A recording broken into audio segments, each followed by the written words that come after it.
Hello, welcome to my mod garage. As I stated in the end, I was going to do a second video of my Blazer that I'm working on.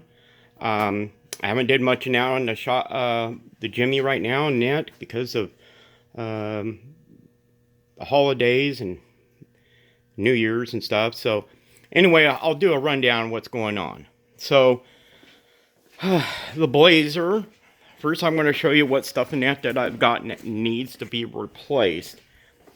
And first in that, once I get the Jimmy and that done, that will be next project. Here's a full floorboard for a 71 Chevy Blazer, and the pickups. This and that is everything from the center hump to all the the center hump up there, which will be coming. I will cut that off. I will use the original for it because this is a four-wheel drive. So I got it. I got the rocker panels, and I also got the bottoms of the door. And because there's some bad areas down at the bottom, the battery box here and the battery box here goes to this the Jimmy, and so does the hood. Now I'll go out to the Blazer. We'll get out here, and the Blazer, I have the fenders, hood, I have everything in that there. It does have a broken grill, but here she is here. This is, like I said, was my belonged to my dad. This and the Jimmy and the Trans Am, like I stated in the other video, and that were ones in that have been in the family for years. Anyway, this is the 71 Chevy Blazer. It's got a 307 in it, which is not original. I put it in there, and didn't know the future was going to hold. So the engine from the Jimmy, which is a 355, is going to go in this, and of course the big block that's in the Jimmy. So I will pull this 307 back out. As you can see, it's got some work in that for the body. Never did know in that there was any putty and stuff in that in here until we actually started using some sander and stuff. My dad had rolled it many years ago, so this part here, kind of up in here down, is kind of buckled. So I got some work in that to do with it. Go around the bumper and that, it's pretty much was toast. It's been toast for years. My mom was driving behind my dad, and needless to say, they were pretty well wasted away, and supposedly lost the brakes and hit the back end of the Blazer. And that was all it hurt. Didn't even hurt the bumper, but that was all. Come across this side, pretty straight, besides just regular body rust. We get down to the door, up in here. It had some putty in that up in here. Looked like in that at one time that the door stop or something like that came up, and the door came back too far and hit the fenders. Not sure, but like I said, my dad had rolled this once before, and when it rolled in that, it basically wiped out the front fenders and that quarter panel on this side over here. So this was originally a lot worse than what it shows. This was originally all buckled in, and my dad back in the day and that got in here with crowbars, kind of pulled this out. So I got a little bit more experience, so hopefully I can get this pulled out, maybe get it fixed without having to replace this entire piece. The top is not the greatest net in the world. She ain't broke, except in right in here. There's an area up in here that is broke. I think this here I think down there you can see there's a crack in it. Up here, there's another crack. Any of you have done any type of fiberglass work and that, you know, any recommendations or how to work on fiberglass would be greatly appreciated. The back tailgate, it is pretty well broke. It's broke pretty good right around the handle here. But, and all in all, it's all there. There ain't no pieces missing. But I'm pretty sure in that with just being able to get it straightened back up and maybe cleaning the areas and using some fiberglass on repatching it, maybe I can get to salvage. I mean, these tops are really hard to find and very expensive, but most of the time it's really hard to find. So, to the inside. I got those pieces for the bottom of the door because that was the main part in that. There is some rust in that on the bottom. I don't know what extent. I just know there's some rust holes on it. So I decided to pick those, the door panels up. You look inside. This is the big turmoil here. As you can see, patch panels just would not cover what I need. This goes all the way up. You know, here's the seam here. So it kind of goes up a little bit further. Down in here, I got regular flat sheet metal to fix this. It's rotted all the way out across. Down underneath, it has skid plates that were put on these and that. Because this is a four-wheel drive, so it's got little plates in it underneath it. I'm hoping in that the reinforcements underneath the floor are still good and I won't have to replace those. It's basically rotted all the way up to here. This is where the seat was. As you can see, there's so many holes. I would spend a lot of time in that of just individual pieces of metal to try to fix this. As you can see here, this is really bad. It's really toast in my opinion. The hump on that, of course, I will reuse that hump when I go to put the new floor mat in. There's where the center console, it looked pretty decent besides some surface rust. But everything from this chrome strip back, there was no rust at all. No rust holes or anything. Back in the back, besides the tailgate being warped here, there's no rust in the back part of here. So that is very well, good on that part.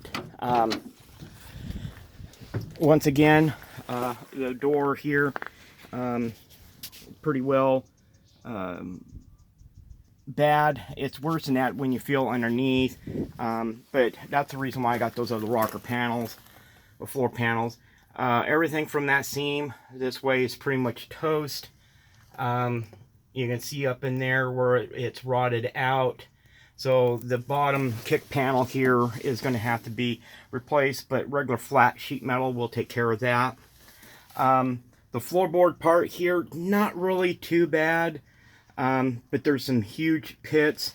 There's some big, small hole in that here. But individual pieces in that, by the time I got all the individual pieces, it might have been a little bit cheaper, but I think it would be harder for me to try to adapt them all together in here because there is so much rust to it. Now, you may be asking, Annette, why that these got a paint net on them. I was kind of doing an outline so that way I can see how much rust that there was and what areas in that the rust comes up to where I would replace it.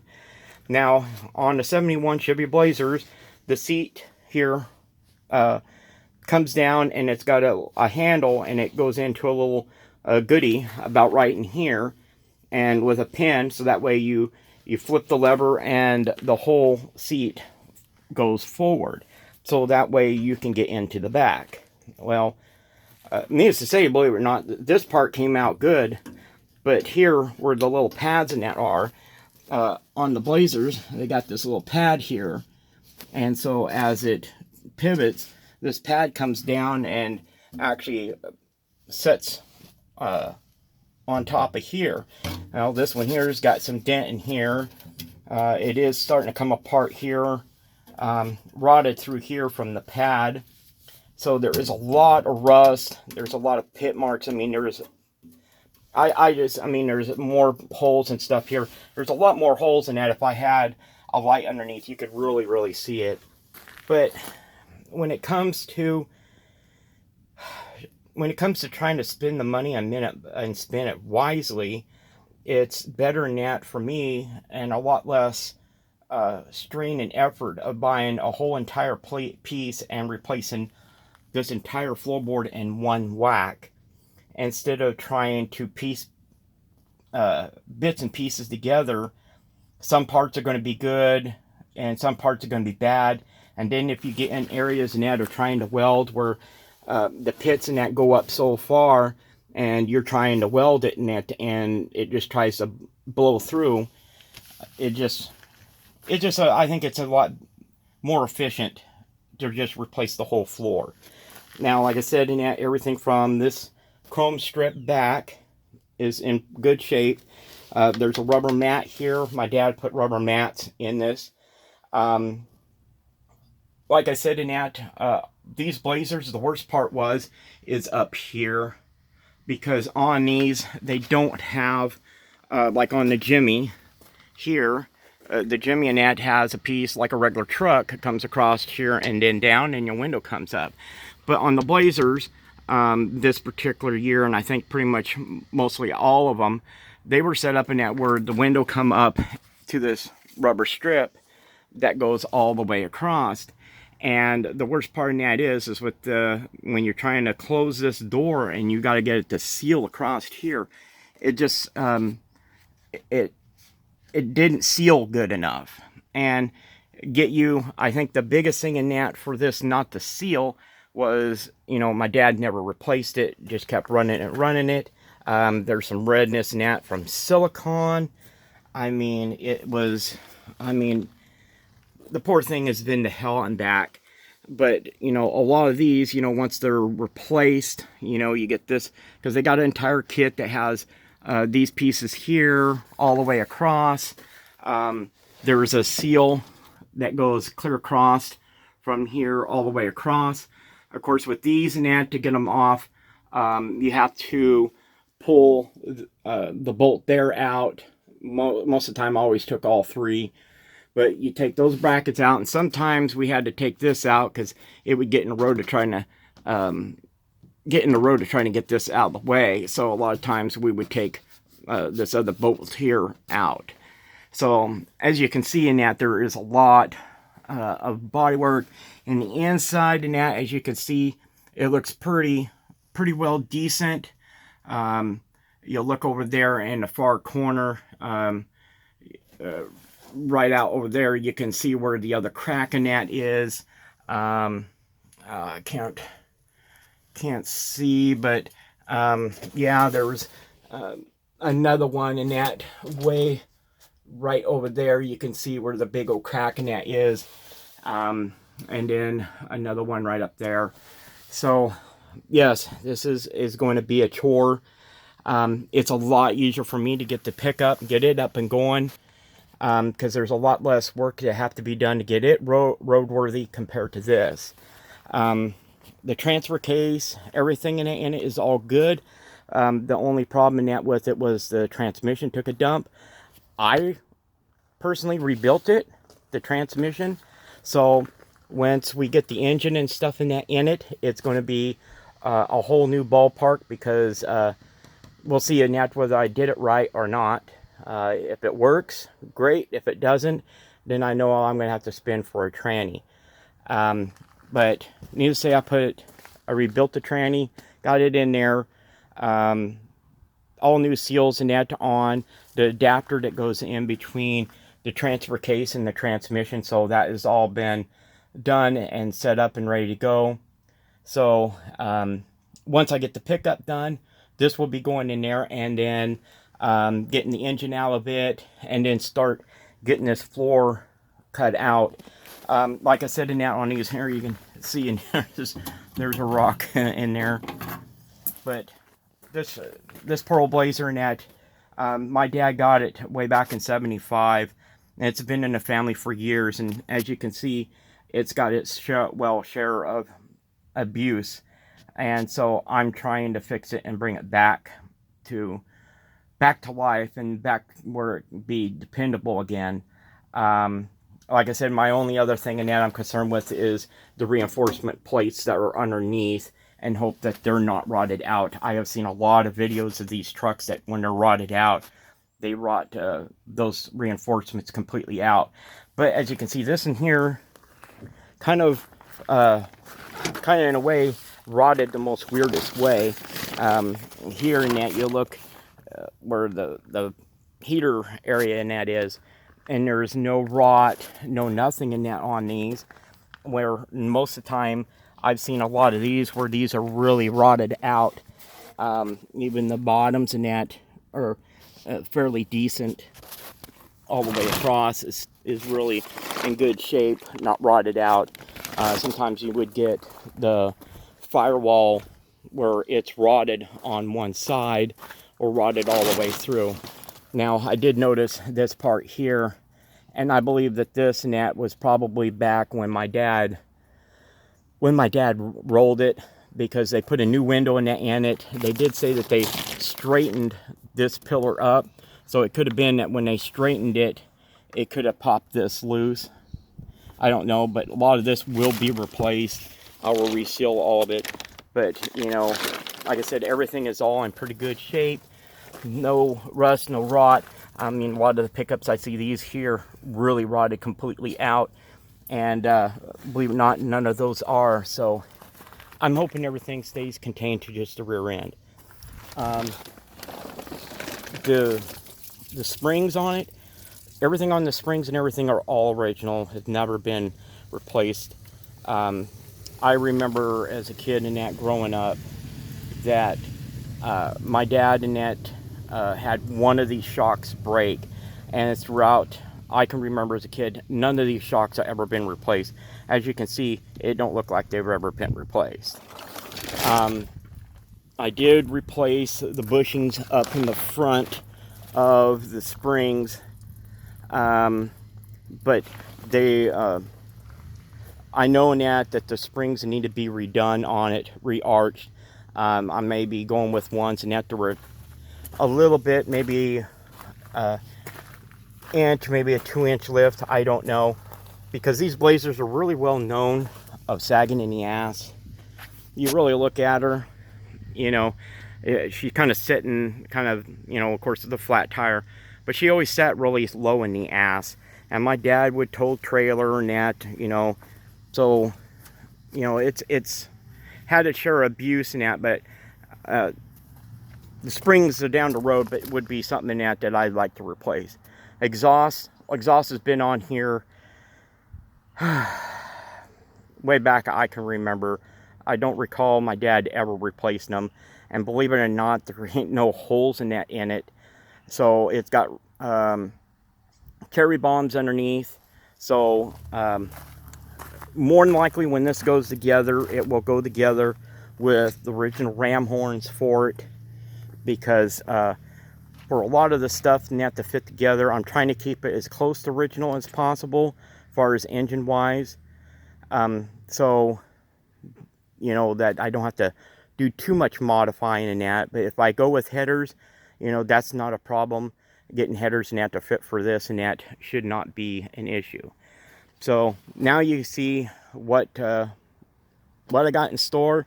I did get me a GoPro 7 Hero Silver for Christmas.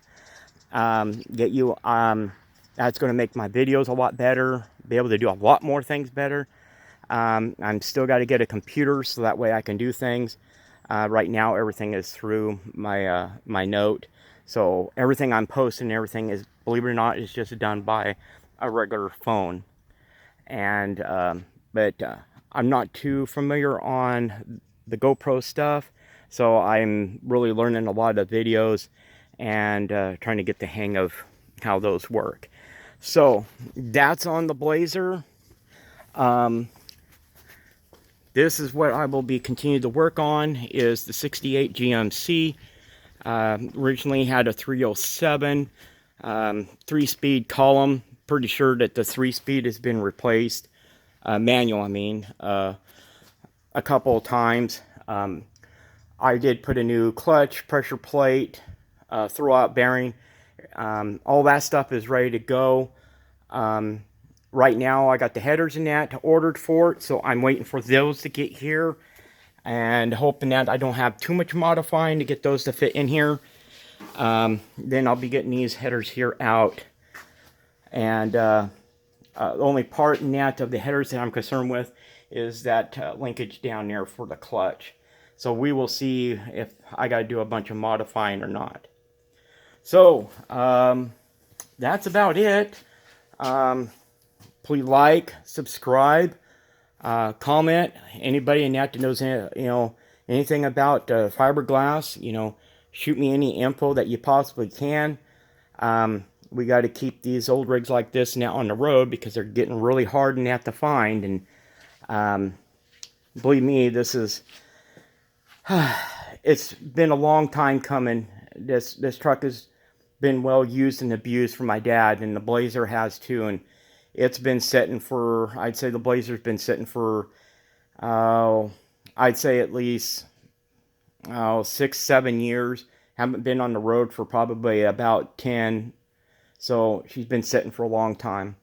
So, like I said in that, is that this engine here is what came out of the Jimmy. It's not a 307. 307 that was in this was long gone. My dad rebuilt a 350 into a 355, put this engine in this, and that's what he ran. What I did is that the 350 in the Blazer finally started getting really tired. Really, it was pulled in that because of a set of bad heads on it.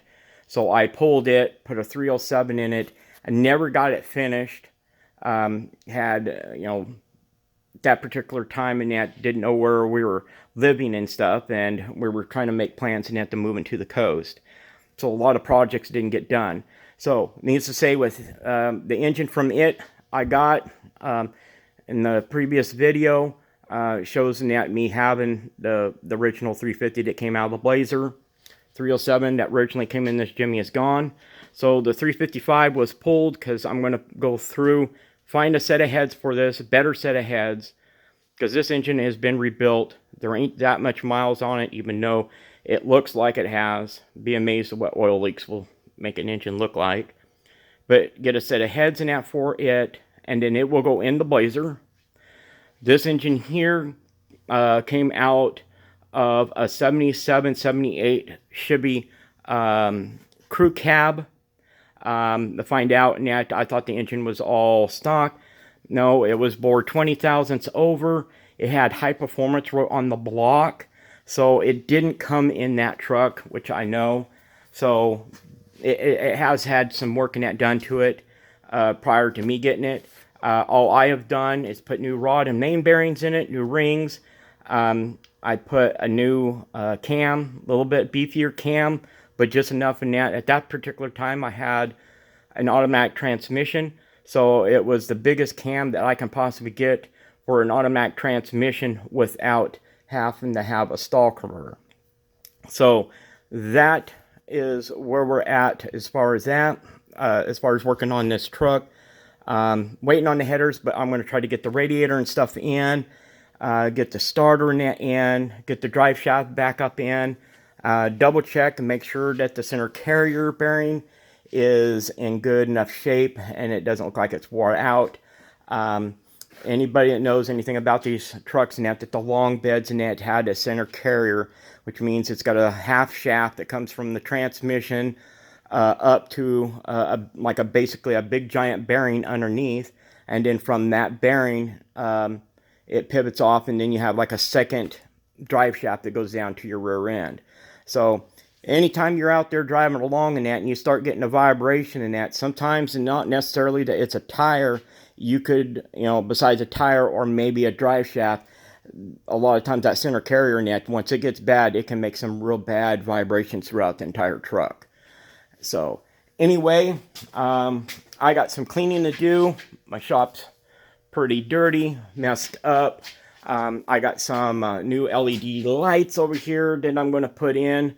Try to get some more light. Try to avoid using these big ones in here, but they work great. I kick all 4 of these babies on, and I got enough light in here to suntan with.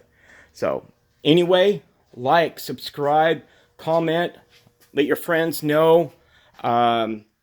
These older trucks and that, we got to get them, keep them on the road.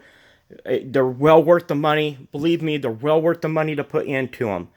And you will be well blessed in that of doing it, because these trucks and that are unbelievable.